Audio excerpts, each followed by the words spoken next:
Hi, welcome to week 5 of Massachusetts Legal Research. This week we're going to be covering case law research and using citators like Shepard's or KeyCite. So I wanted to give you a quick overview of the week. You have a few different readings due.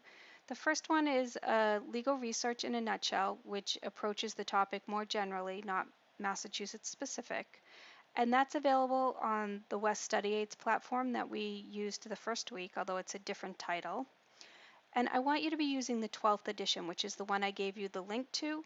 But if you have any problem getting into the 12th edition, just post something on the Q&A forum or send me a quick email. The second reading is specific to Massachusetts, and it's in the Handbook of Legal Research. You used that last week, and you know it's on Lexis and Westlaw and Bloomberg Law.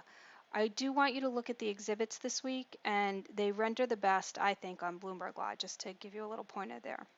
Finally, I have just a very short handout on mandatory versus persuasive authority I want you to read. The next are the videos that I made for you, and so there's one that's about doing case law research, some tips for you, and the other one is about free or low-cost sources of Massachusetts decisions. Finally, I also posted some vendor videos or self-paced tutorials, and those are on Lexis, Westlaw, and Bloomberg Law. They're all really short, and they're really helpful, mostly about citator services like Shepard's or KeyCite or BCite on Bloomberg Law.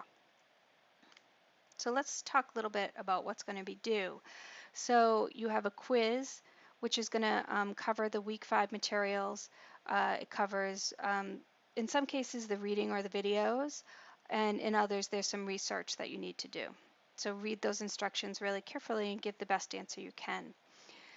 You're also going to have to finish up the group discussion that had a 2-week period. So last week, you read the readings that were required, and you posted your initial thoughts on collaboration.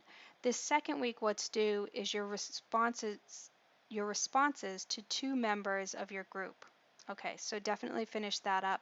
And as always, you have that short weekly reflection. This is our way to check in with you and make sure the week's going okay and that you were able to achieve the learning objectives. It's also a way that you can check in to make sure that you're getting what you need to or what you want to out of this class. Finally, just one housekeeping matter. Since we do have a lot of discussion forums that we're using in this class because it's an online class, I wanted to show you how you can subscribe to them. So I just went into the week 3 group. I was in all the groups, so I went to week 3, the group discussion for forums.